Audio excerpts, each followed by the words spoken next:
We want to thank you for being here and launch this amazing session on day one of the 7th annual Early Childhood Education Virtual Conference. We are thrilled to have Willie Spears with us today. As Dr. Shipley said, he is not only an expert, but he is our friend. We're going to get to him in just a second. Next slide, please. We're going to ask that you pause just for a moment, and we kindly request your attention for just a second. In the spirit of transparency and respect for our community, we have some information that we'd like you to read in an on-screen disclaimer. By taking a few moments to read through the disclaimers, you empower yourself with pertinent information regarding the boundaries of our knowledge sharing environment. So I'm going to pause just for a moment.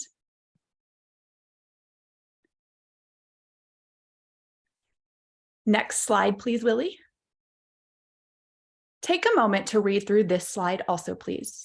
Then together, after we do this, we're going to embark on these exciting sessions. We're going to push boundaries and leave an indelible mark on the ever-evolving landscape of early childhood education knowledge. So without any further ado, I am thrilled to be the first introducer of our friend. He has been with us for several times. I met him and he signed this amazing book, Culture Creators, for me.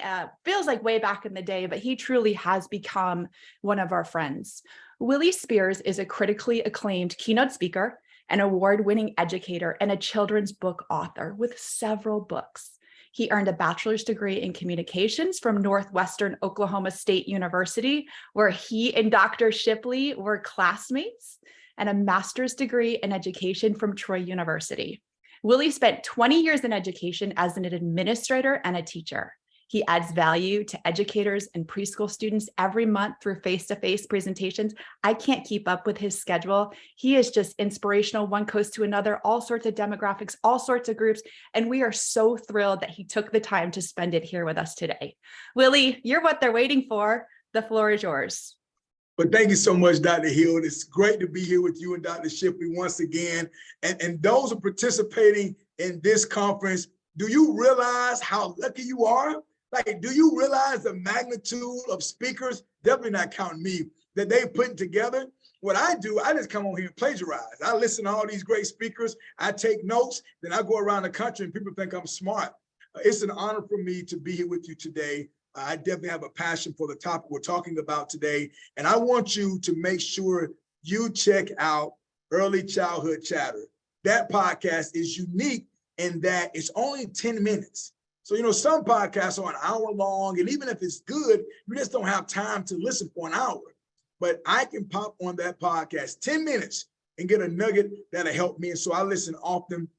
I listen to most episodes. So please check out that great podcast with Dr. Hill and Dr. Shipley. It's been absolutely awesome. Well, I want to shed light on a topic that holds tremendous importance in our society, and that's understanding and addressing mental health in early learners. In recent years, the conversation has surrounded mental health and has gained significant momentum. And we've heard that in the news, we've saw it in our schools, and it's very, very important. We now understand that mental health is vital in building a strong foundation for overall well-being, and it is never too early to start nurturing it. We all know as parents, if you have children, that we're our first teachers of our children. So they learn from us early on. But what many of us fail to do is help young people understand the importance of mental health, how to recognize it, and to nurture them through that so that when they become adults, they won't have some of the issues that many adults have when it comes to mental health. So you may ask the question, why is it crucial to focus on mental health in early learners? Well, the answer lies in understanding the profound impact that it has on development. Now, all of us know we have those pictures of our children in the hallway of our homes, and they're awkward looking. My daughter's going to be a freshman at Valdosta State University this fall. We actually move her in next week, and she's very excited, and she thinks she's cute. She was a prom queen, and she was runner-up for homecoming queen, so she doesn't lack confidence. However, I show her those pictures of her as an awkward little girl in a hallway when she was trying to figure out her style, and she was going through that awkward stage. The same thing happens mentally that happens physically. Early learners go through stages and they're trying to figure out who they are. If we don't do a good job of cultivating mental health during this stage, then they become awkward adults when it comes to mental health, if you will. And so we want to make sure we understand it's important to start now. Childhood is the time when human brains grow and develop at an astonishing rate, forming and building blocks, the building blocks that will shape the individual's personality, their emotions, and their ability to navigate in the world. By prioritizing mental health during this critical period, we set our children up for success in all aspects of life. So what I've learned is being mentally healthy during childhood means we've reaching development and emotional milestones and learning healthy social skills to help us cope when there are problems. If we're being honest, we all have problems in life. Life is full of problems. When I talk to young people, and Dr. Hill mentioned it, I talk to a lot of different groups from preschoolers all the way to people in nursing homes. And what I tell the young people, the teenagers, I always say, I'm going to keep it real. I'm going to keep it 100, as the young people say. If we're honest, we all have issues and problems in life, but how do you deal with them? A person that has emotional health, they're emotionally healthy, they know how to deal with problems. They don't depend on their emotions. Like teenagers, if you have a teenager, if you ever worked in a high school, teenagers often deal with their problems emotionally. They do the first thing that comes to mind because their frontal lobe is not developed yet. They haven't thought about, you know what, this decision I'm making now may hurt me in the long run. So I need to think 5 years down the line, or maybe even 5 minutes down the line. I often say that smart people think about the future. Now, this is me. I'm a proud product of Head Start program, and I had a solid educational foundation that became a catalyst for my life when I was in Head Start. I was a little boy. We grew up in a small trailer in Panama City, Florida, and my mom and dad, neither parent graduated from high school. And so statistics would say that I wouldn't amount to much.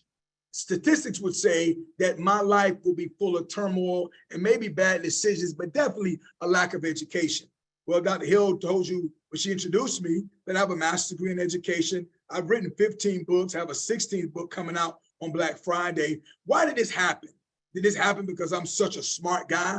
No, this happened because I had early educators who taught me when I was young the importance of mental health. When I was an early learner, these Head Start teachers, these preschool teachers, they made sure that I understood the importance of having the tools that I need so that I can navigate through life. And I want to let you know that you have the same capacity, the same ability, and the same job to do this for the young people that you're surrounded by. They're going to grow up one day. And I know Johnny may be a knucklehead now, but Johnny's going to change. I know Sarah, it seems that she doesn't know when to be quiet or when to sit down. And Sarah is always touchy-feely, but she's going to change. When I walked in the stadium this past May to attend my daughter's graduation, I was emotional. It was overwhelming. My daughter has type 1 diabetes. And when she was first diagnosed, we had never heard of this disease. I didn't. I thought diabetes was from my uncle who ate too many fatty foods and refused to exercise. But I learned that there's a such thing called type 1 or juvenile diabetes. And so when she found out she had this, there was a lot of uncertainty in our lives. I didn't know how her high school years would turn out. But when she walked across that stage, it was a celebration of everything that her high school teachers had done, everything that her middle school and elementary school teachers had done. But it was also a celebration of her preschool teachers. And I'm not just saying this because I'm on this call. If you text me, I will send you the screenshot. But there's a young lady, she's not as young anymore, but she used to, we called it babysit our children when they were young, the year before they could go to pre-K, the year before they could start into some type of daycare center or early childhood education center. And she worked with them on fine motor skills, on their vowels, their consonants, on their colors. She helped them get to the next step. And those teachers helped Taylor get to the next step and the next step. And we walked across the stage. And so this happened because someone understood the importance of teaching mental health at a very young age. So it's not uncommon for young children to experience emotions and challenges that they may not fully comprehend. By teaching them about mental health, we provide them with the tools to understand their emotions and communicate them effectively. See, a lot of times we have feelings, but we don't know how to communicate them. This promotes self-awareness, resilience, and empathy. These are qualities that are essential in leading a fulfilled life. We want our students to be empathetic. We want them to be resilient, not give up so easily. We want them to have self-awareness of everything that goes around and goes on with them. Here's my baby, Taylor Grace. That's Taylor Grace in pre-K, and that's Taylor Grace in 12th graders that I spoke about. See, when we address mental health in early learners, we create a nurturing and inclusive environment. It helps break the stigma often associated with mental health, encouraging open dialogue and seeking help when needed. Young people need to ask for help when it comes to mental health the same way they do when they need to go to the restroom, or when they need help putting on a jacket, or when they need help tying their shoes. We need to train them to ask for help when it comes to mental health as they do when it comes to any type of physical problems or issues that they may have. When children feel heard and understood, they thrive academically, they thrive socially, and they thrive emotionally. It is a collection that happens from all of us working together. If we all don't work together, I often like to use an analogy of a track relay. So imagine there's 4 people running with this baton, and everyone has to work together. The mother has to work with the teacher, who has to work with the nutritionist, or the ladies in the lunchroom, or the men in the lunchroom, who has to work with the nurse. All of us are in the building working with these early learners, and it's important that none of us drop the baton. It's important that we all hang on. It is a collective effort of teachers, parents, community leaders to ensure that mental health is prioritized throughout the child's educational journey. I once heard someone say it takes a village. I believe it takes all of us. I believe we're all on the same team. Together, everyone achieves more. If team were an acronym, together, everyone achieves more. And so if we're going to work as a team, we have to realize we're better together. I played sports growing up, and I played on a lot of different teams, and I realized if we work together, we're a lot better than if we just work by ourselves. Family, that's what comes to mind when talking to young people about mental health.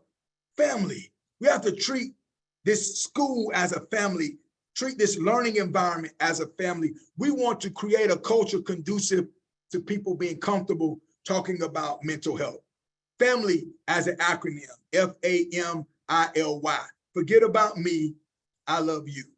Forget about me, I love you. In other words, forget about what I want. We're going to focus on what you want. I'm going to serve you. So who was your favorite teacher growing up? Think about that. Think about it. Now, many of us don't think about teachers that didn't think that they talked to me about mental health. Well, if they helped you with your anger, they did. If they talked to you about how to act in certain situations, they did. If they spoke to you one-on-one and helped you with a problem, believe it or not, they were talking to you about your mental health. So I want you to think right now, your favorite teacher. It could be preschool, elementary, middle school, high school, or college. Who was your favorite teacher and why? I want you to write that down. Who was your favorite teacher and why? For me, it was Miss Jones. I had Miss Jones in kindergarten. And right after I left Head Start, I go into kindergarten, and we had the cool teacher. Don't be jealous. Don't be jealous. We had the teacher that played the piano.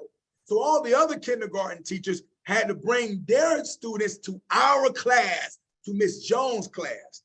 She played the piano. And so I had a great time back in 1983 in Miss Jones' class. Years later, I saw Miss Jones in Walmart, and I had just got out of working out with some guys. I was kind of feeling kind of buff and feeling like an alpha male. And I saw Miss Jones. And Miss Jones was old back when I had her in 1983. So she was super old when I saw her. But I didn't think she would remember me, so I kept walking. I picked up my groceries, I had a few items in my hand. And a few minutes later, I found myself in line right behind Miss Jones and her daughter. My middle name is David. When I was in elementary school, I went by David. And Miss Jones turned around and she said, David, you're not going to say hello. Now this alpha male with my workout shirt on, and this is a secret, now listen. What I'm about to tell you, this stays here, okay? I spoke in Vegas 2 months ago, so I'm gonna take their principle, what happens here stays here, it stays here. My shirt size is large. But after I work out, while I'm working out, I like to wear medium shirts. Make me feel kind of, that stays here, that's secret. Shh. So I had on my medium shirt, I'm feeling kind of buff, I'm a man's man. And she says, she bends over, she has a walker. She says, David, you're not gonna say hello. And instantly I went from this alpha male to the little boy that was in her kindergarten class. And I bent down and I said in a very soft voice, hi, Miss Jones. She says, how are you, David? I said, I'm doing well, how are you? She said, it's so good to see you. I was a little boy all over again. Why? Because of the impact of a teacher. See, she taught me without me even realizing the importance of mental health. She taught me to not be afraid of my feelings, to not be afraid to share, to not be ashamed when I was hurting, or when I was lonely, or when I was sad, or when I was happy. She taught me that there was a time and place for me to express certain feelings and emotions. She taught me this at an early age. Then she asked me a question that I wasn't expecting. She says, David, what do you remember from my class? And I'm thinking to myself, man, I didn't know it was going to be a test. No one said anything about a test. I looked at her, and I remembered a bunch of things from class, but I said to her, I said, brown bear, what do you see? I see a yellow bird looking at me. If you go Panama City, Florida, and you go on Redwood Avenue where Patterson Elementary School is, there's a classroom that they use for early childhood education. I visit with them often, actually at least once a month. And there's a little bitty boy, I can't remember his name, but every time I leave, he'd say, see you in 30 days. I go by there every month almost, sometimes 2 or 3 times a month. And unfortunately, I read that book to them too often because they say, oh, we're reading this again. So I read them that book and another book. I usually read a different book, but I always read that book because that book means so much to me. Ms. Jones used that book to teach me about mental health, believe it or not. I was learning my colors and I was learning about animals, but I was also learning the importance of being mentally healthy. But I want you to know it doesn't stop there. The impact of nurturing mental health in early learners extends far beyond the individual child. Research shows us that investing in children's mental health early on significantly decreases the likelihood of mental health issues in adulthood. So by building strong foundations now, we create a healthier and happier society for generations to come. A teacher will impact more lives in 1 year than most people will their entire lifetime. You can help with the mental health crisis in adults by starting at an early age. You have the power to transform, to change, to add value to the lives of early learners by making sure that they're learning their colors and their numbers and their consonants and their vowels, but they're also learning about mental health. You have a lot of power. It seems like in the community, the people in the community with the most power should be the politicians, or maybe even the parents. Huh? What a great idea, a novel concept. Or maybe even the pastor or the principal. I believe the people with the most power is the first teachers that they have outside their home. Those early childhood educators. You'll impact more lives in 1 year than most people will their entire lifetime. And that child may not remember your name. He may not remember exactly who you are, but he will remember, she will remember what you poured into them. I used to wait tables at a restaurant called Po Folks. Love Po Folks. We had soul food, country cooking, fried chicken, macaroni and cheese, collard greens, cornbread, sweet tea. I can't eat like that anymore. I would fall asleep instantly, that good old food. But when I wait tables, sometimes people will push their glass to the edge of their table to let me know they need a refill. I want to encourage you as an educator to mind your own mental health, to not neglect your own mental health. Why? Because if we're pouring out all the time, we need to be poured into. We can't pour out all the time and think we're going to have enough to give to others when we haven't taken time to be poured into. That's what's so great about this conference. That's so great about what the University of Arizona Global Campus does. They make sure us as educators, as teachers, we're poured into. I want to encourage you to continue finding a way to be poured into. Why? So we can pour out. We need to be mentally healthy as well. And so what could you do to make sure you tend to your own mental health? Could you exercise? Could you not just read books and obtain knowledge, but find a way to add value to your life? We're going to go through some practical strategies and principles that can help our students, of course, but I also want you to be thinking, how can this help me? I often tell people, as educators, we spend more time with other people's children than we do our very own. And sometimes those children get the best of us, and our own biological children get the rest of us. I want to encourage you to continue to win in the classroom, but whatever you do, fight, struggle for the balance of winning at home. You may have been teacher of the year before. I was best to be teacher of the year, but I want to be father of the year as well. I want to encourage you to win at home with your own children because they need you and the children at school need you as well. Now, there are 3 ways to support children's well-being. 1, we can invest in mental health consultation. And what that means is find someone to help us realize the mental health climate and culture of our classroom. We can confront biases. We don't like to admit it, but we all have biases. We all do. It's just human nature. We lean toward certain things that are comfortable to us, and that could cause problems in cultivating a relationship in our classroom with students when it comes to mental health. We can consider the whole child.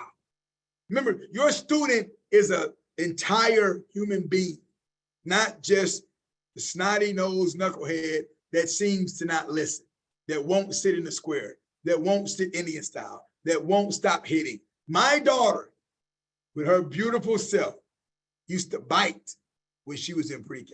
She was a biter. And I could not believe Taylor Grace would bite someone.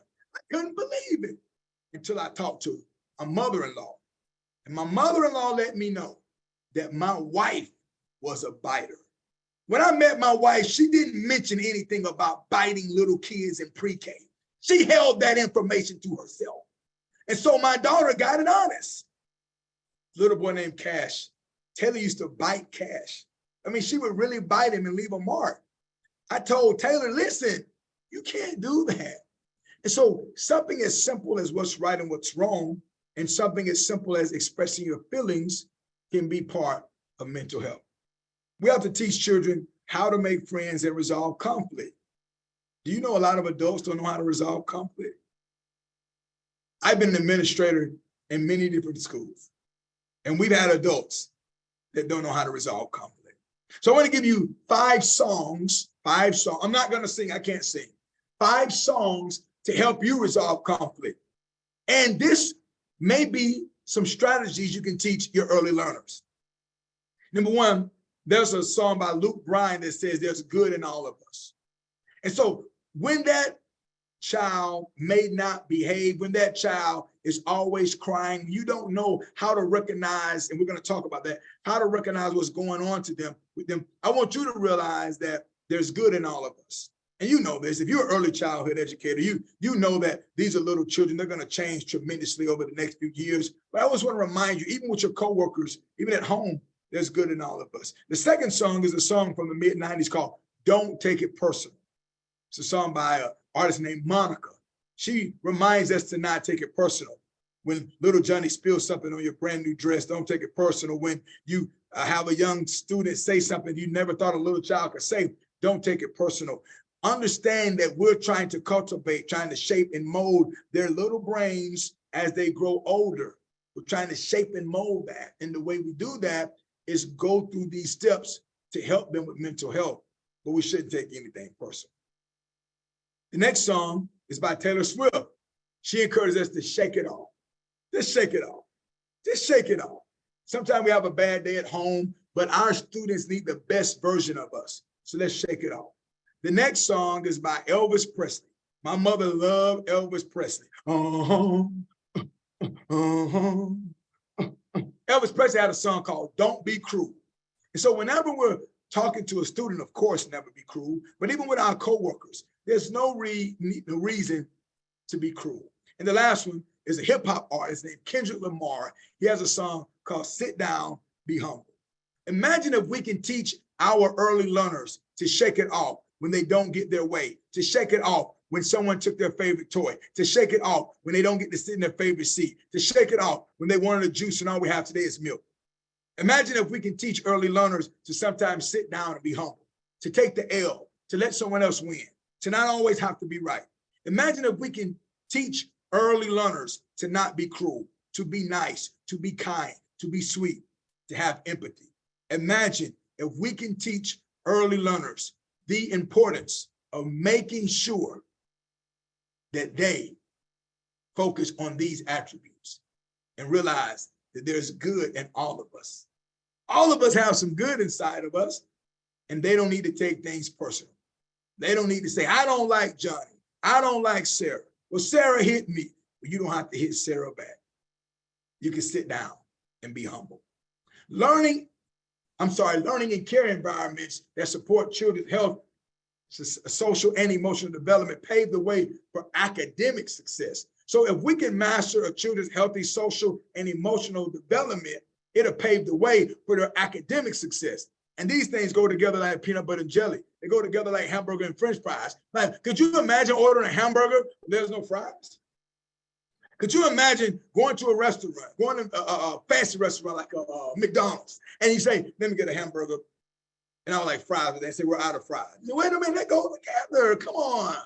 And so we have to make sure that we support the child's healthy social and emotional development, because that's gonna help their academic development, not just later in life, but right now. As we're shaping and molding these young people, I want to tell you a story about how my grandmother used to make biscuits. My grandmother would make these biscuits. I have a biscuit right here, matter of fact. So I'm at a school today, speaking in Georgia, and they gave me this breakfast. And don't tell them, but I didn't eat all of it, but I did eat some of the cinnamon roll. So this is a biscuit. See this biscuit? It has sausage in the middle. I would give it to you, but Zoom hadn't figured that out yet. So when my grandmother used to make biscuits, she would take this dough and beat the dough. It was as if the dough did something to her. I was thinking, poor dough, but she would beat the dough and beat the dough, but she was shaping the dough. And so, of course, I'm not advocating that you beat preschool children. What I'm saying is you have to shape and mold them. And sometimes they may come a little rough. Sometimes they may come needing a little shaping. So it's our job to teach them. She would take this rolling pin from the sky and just, wow, slam it down, and she would press it out. And I didn't know it, but my grandmother had big triceps. I think she worked out with weights at night when nobody was looking. But she would press this out, and then she would take this can, and she would cut the dough and shape it. And then she would put this dough, these little perfectly round circles, on this cool sheet. And then it would go into the fire, and that heat will cause it to rise to its full potential. This long process of getting this delicious biscuit is the process that we go to when we're working with young people. We need to raise the bar. I learned a long time ago that because they're young doesn't mean they can't learn. They're so smart. And so we got to apply the heat. What I mean by apply the heat is take the leaders in our class and let's work with positive peer pressure. The one that's acting up sometimes, make them a line leader. Let them know that there's a time to sit down and be humble. There's a time to not take it personal. There's a time to shake it off. And it's never a time to be cruel. And then let them lead. That's applying the heat. That's shaping them. That's molding them. Do you realize how important your job is? You're with this little child whose brain is developing at a fast pace, more than their parents are. That child is with you for probably 60% of the year. If we broke down the time they spent with their parents and the time they spent with you, they spend more time with you. Wow. What a great responsibility. What a great opportunity to make a tremendous impact and a lifelong learner. Now, here's some symptoms, some things that may pop up, and you can ask, you know what? Maybe this student is having mental health issues. We can monitor how the child plays, how the child learns, how the child speaks, how the child acts, how the child interacts. These things will let us know. Let's say the child changes the way they normally act. Let's say the child is normally outgoing and all of a sudden they're not so much. Let's say the child is the opposite of that. They're usually really shy and now they're overly outgoing. We can monitor how a child responds, how an early learner handles emotions. If they're non-responsive, you ask them a question, they don't answer. You smile, they don't smile back. You ask for a high five and they don't reciprocate. Do they lash out in anger? Do they throw objects? Do they push other children down? Do they have drastic mood swings? So there are some steps to help us with this. Step one, we can begin with the end in mind. What I mean by that is think about what student you want to produce for graduation night. And they're going to graduate from preschool, which is awesome. And they may even have a 5th grade, 8th grade graduation as well. But the ultimate graduation for the early learner is high school graduation one day. So we want to begin with the end in mind. We want to start by thinking about the end of their normal educational journey. And maybe they'll go to college, maybe they'll open their own business, maybe they'll go into the military, maybe they'll learn a trade. But the goal is to add value to their lives so that they can become a productive adult, productive citizen that adds value to our community and doesn't take from our community. You're raising up the next mayor, the next governor, the next doctor, lawyer, the next school teacher. You're raising up the next politician. You're raising up the next mechanic, the next custodian, the next lunchroom lady supervisor. You're raising up the next manager at Publix or Walmart. You're raising up the next great father, great mother in your classroom. The next is in your classroom. So let's begin with the end in mind. Step two, pay attention to red flags. Some of these things I mentioned before, if they are going through any of these, those are red flags that need our attention. Pay attention to red flags. In my hometown of Panama City, we had a lot of people unfortunately lose their life here a few months ago in our beautiful beach, the Gulf of Mexico. Very, very sad. Many of them got into the water when there were 2 red flags flying. The flag system lets us know when there's 2 red flags, they call it double red flags, no one, not even the most experienced swimmer, should enter the water. I'm letting you know when you see a red flag, don't ignore it. Johnny is speaking out to you, but he doesn't know how to communicate what's going on. Sarah is calling for help, but she doesn't know how to articulate. And so we have to make sure that we pay attention to red flags. Step 3 is be consistent. I believe the greatest teachers are the organized teachers who have a plan and they're consistent with the way that they treat their students. Your behavior is going to be received the way you intended to be received, and sometimes even the way you don't intend to be received. So be consistent with good behavior, be consistent with making good choices, be consistent with evaluations and expectations as you grow as a teacher. And step 4, show that you care. I often say, if you care, you prepare. If you care, you will do whatever you have to do to help young people get to that next level. So when you think about mental health, when you think about mental illness, I want you to realize this is not a sickness. It's not a disease. It's not something bad. It's not something horrible. It's something we all deal with. And so what we have to do is have a plan.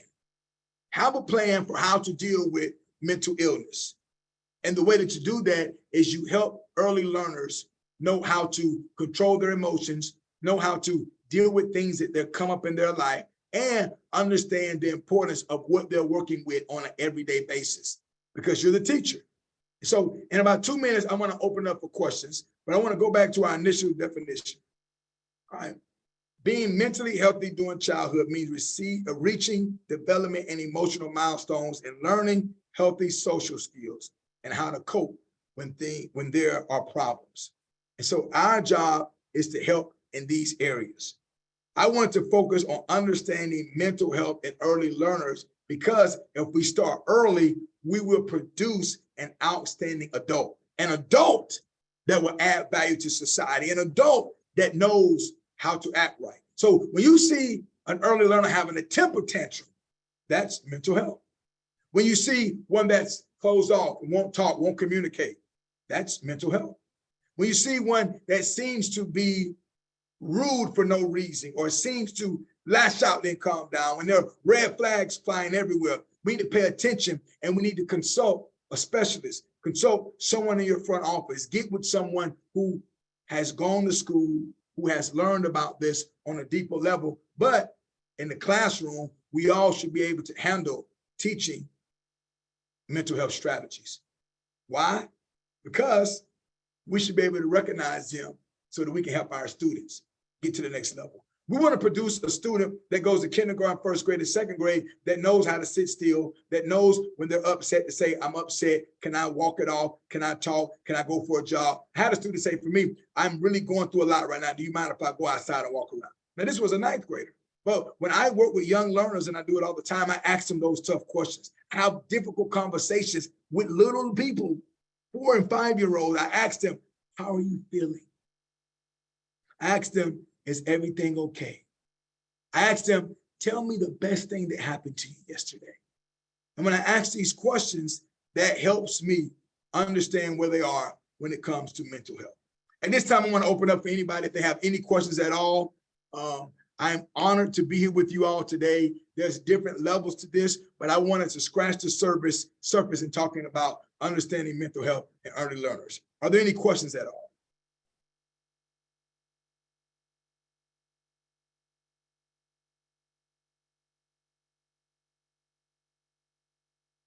Okay, hopefully you haven't fallen asleep on me.